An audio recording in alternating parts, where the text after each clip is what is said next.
Eu não sei se eu vou conseguir fazer esse vídeo não, mas a gente vai tentar. Vamos lá.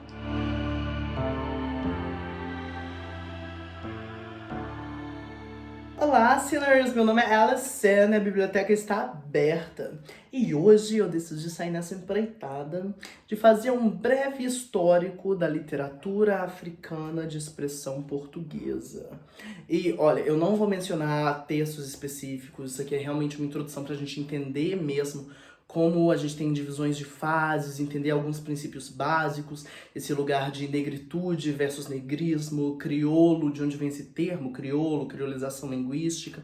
Então, vamos acompanhar. E eu vou tentar fazer um breve histórico assim dos diferentes países, mas realmente sem aprofundar muito, porque é um tema muito profundo, né? No próximo vídeo eu vou falar de um texto específico sobre uma perspectiva dos estudos de gênero, mas vamos lá, vamos começar. A primeira coisa que a gente precisa entender sobre essa literatura de expressão portuguesa na África é o lugar de que, antes da independência, os africanos viviam um meio espaço, um entre mundos, que era essa língua que é imposta, né, uma língua europeia imposta sobre eles, e a realidade que é africana, que não é uma realidade europeia.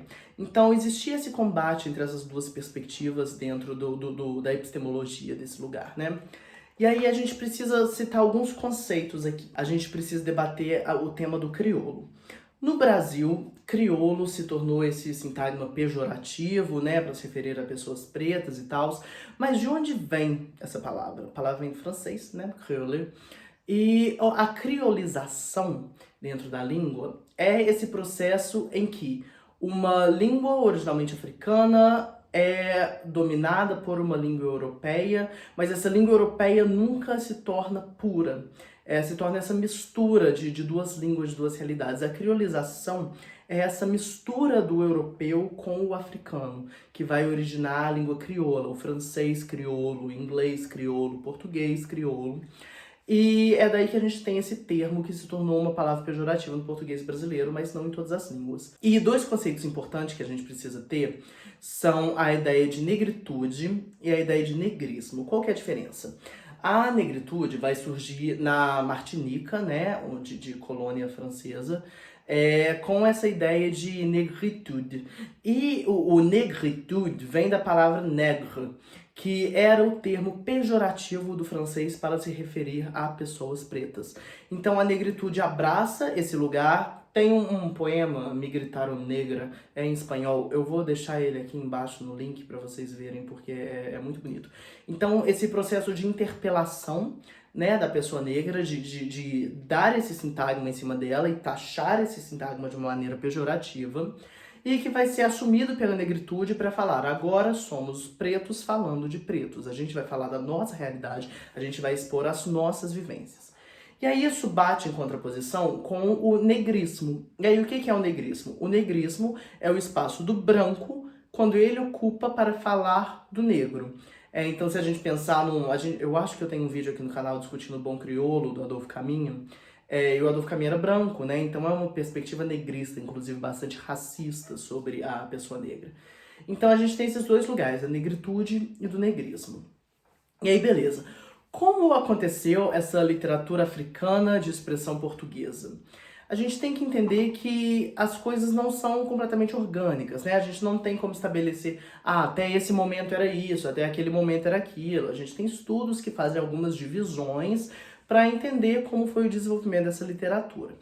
E aí a gente tem o estudo do Patrick Tibal, que é o primeiro, que é o estudo fundamental que eu vou abordar aqui na minha análise, que fala que existem 4 períodos da literatura africana de expressão portuguesa. O primeiro é um período de assimilação. E o que é essa assimilação? É esse momento em que os escritores africanos tentam copiar o modelo europeu, né? Ainda é uma literatura colonial e a gente tinha essa criação de uma grande literatura, né? Literatura europeia, literatura boa.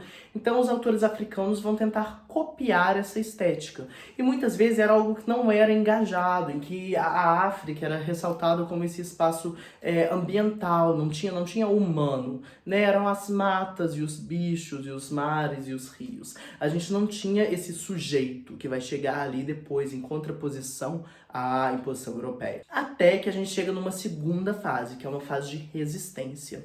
E aí, nesse momento, o escritor africano começa a se entender como parte da realidade africana e como defensor da sua história e da sua realidade.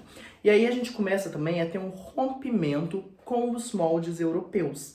E a gente começa a ter uma literatura de resistência, uma literatura que vai começar a entender o que é essa África, qual é essa realidade crioula, né? Porque a realidade africana vai estar sempre nesse entre mundos. E vai começar a se manifestar de uma maneira mais própria dentro da literatura. Então a gente tem o processo de independência e um momento de literatura pós-independência, em que o escritor africano vai começar a se colocar enquanto autor, tentar criar o seu próprio espaço e delimitar qual é a sua situação dentro desse lugar. Então, se a gente tem Cabo Verde, São Tomé e Príncipe, Angola e diferentes países com diferentes realidades, esse escritor já vai começar a tentar elaborar e construir qual é a sua realidade, qual é o seu espaço de autoria aqui dentro. E finalmente a gente chega num quarto momento, que seria a atualidade, em que esses paradigmas já estão estabelecidos e o autor africano já vai tentar explorar novos mundos, construir histórias que já saiam desse lugar de repetir África, África, África. E aí tem uma discussão muito interessante que é a ideia de que o subalterno só tem que falar do subalterno, né? Essa exigência de que o autor africano fale da África, que a pessoa preta fale da sua realidade preta, de que a pessoa queer aborde a realidade queer, como se os subalternos não pudessem falar de outras coisas, né? Esses outros espaços pertencem à elite, pertencem aos homens brancos, europeus, blá blá blá. Então, se começa a extrapolar os limites da África e criar esses novos mundos, esses novos paradigmas e as possibilidades que o autor africano possa falar sobre o que ele quiser. Então, vamos falar de alguns desses países. Para começar, vamos falar de São Tomé e Príncipe. É interessante pensar que em São Tomé e Príncipe não existia ocupação humana antes da exploração europeia, né? Então são os portugueses que vão começar a colonizar essa ilha, ocupar essa ilha, e ela vai se tornar um entrepostos para o tráfico de escravos. E aí a gente tem alguns momentos marcantes, especialmente o livro Ilha de Nome Santo, do Francisco Tenreiro, que vai começar a abordar essa ideia de negritude da realidade de São Tomé e Príncipe. Depois também tem o livro Coração em África, né, que vai abordar essa ideia da negritude. E a negritude é muito importante em São Tomé e Príncipe, exatamente se a gente pensar, por exemplo, no Caetano da Costa Alegre, que vai ser um dos primeiros poetas africanos a escrever em língua portuguesa, tendo consciência de sua cor e da sua realidade enquanto africano. Então são alguns desses marcos muito importantes da literatura de São Tomé. E para terminar esse país, eu quero falar sobre um trabalho de negrismo, do Manuel Ferreira. E essa ideia de negrismo vai estar associada, nesse começo especialmente, muito a um lugar africano alienado, né, submisso a esse pensamento branco, a esse pensamento europeu, mas ainda assim ele é um dos grandes nomes do negrismo dentro da literatura africana de expressão portuguesa. Agora passando para Cabo Verde tem um primeiro momento, até ali em 1925, de um grande vazio de produção, e de uma produção muito marcada por um romantismo e um parnasianismo completamente roubados da Europa. Entre 1926 e 1935, porque em 1935 a gente tem um marco muito importante que é a publicação da revista Claridade, a gente tem um primeiro momento que vai anteceder a modernidade da produção do Claridade dentro de Cabo Verde, e que vai trabalhar muito com a ideia da terra seca, da fome, de um regionalismo, inclusive muito voltado para algumas ideias do naturalismo dentro da literatura europeia. E aí, essa revista Claridade vai marcar um novo momento de abraço do crioulo dentro da literatura cabo-verdenha. Então, é esse momento que a gente já começa a ter uma realidade das pessoas que vivem naquele lugar, da linguagem crioula e de um espírito, se a gente pensar aqui no Pedro Cardoso, de um espírito entre mundos, né? De um cabo-verdenho que sabe que é de Cabo Verde, mas que se quer português. E aí, após esse período, né, então que seria num quarto período ali por volta de 1957, a gente começa a ter uma crítica a essa produção literária da Claridade, dizendo que ela era muito voltada para o mar como uma fuga, um exílio, uma necessidade de fuga de Cabo Verde e não uma construção nacionalista de Cabo Verde, que é o que vai acontecer depois desse momento. Agora, com relação a Angola, a gente tem um momento muito importante em 1948, que foi o brado de alguns estudantes com a ideia de vamos conhecer Angola. Então essa ideia de que a gente não conhecia o próprio país, né? Então o período que vai seguir isso, ali entre 1950 e 1970, vai marcar um processo de conscientização cultural de Angola.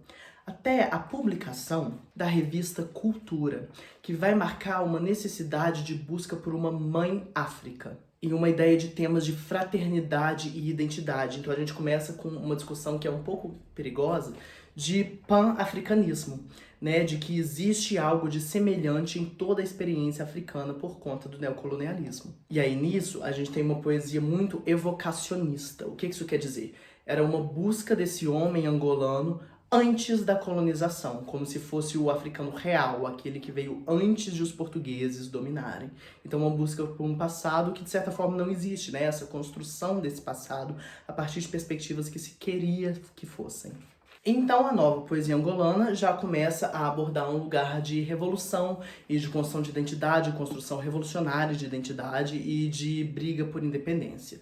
Então eu não vou entrar em todos os países, mas esses foram 3 exemplos para a gente perceber como existe algo de certa forma um pouco comum, né? Que é essa literatura colonial que vai querer copiar os moldes europeus e não ser revolucionário, não falar do homem africano propriamente dito, até que a gente passa por um momento de consciência e de começar a explorar o que seria essa realidade, até um momento revolucionário, né, e que aí também historicamente muito marcado pelas lutas de independência, até a gente chegar no momento de consolidação do homem africano e da literatura africana, que é muito importante a gente pensar nisso enquanto literaturas plurais, né? As literaturas africanas de expressão portuguesa não são idênticas uma à outra. A gente tenta elaborar uma maneira didática de compreender como isso tudo aconteceu, mas é tudo muito difuso, existem muitas variáveis envolvidas nisso, né? Especialmente no processo de neocolonialidade. Né? Lembrando que a colonização é esse lugar econômico, político, a colonialidade já é mais epistemológico. Né? Mas muito importante a gente entender, de uma maneira geral, como essa literatura hoje em dia é algo estudado no Brasil, cai no Enem, e é muito importante, enquanto professoras, a gente trazer isso para a sala de aula, né? Aí, inclusive, no próximo vídeo, eu vou abordar um romance do Anjak, que é Os da Minha Rua, que é a literatura contemporânea angolana, e aí eu vou trazer, inclusive, uma outra abordagem. A gente vai falar um pouco de negritude, um pouco de realidade africana, mas a gente vai discutir um pouco também de masculinidade dentro desse texto. Então vejo vocês no próximo vídeo, tá? Beijinho da tia!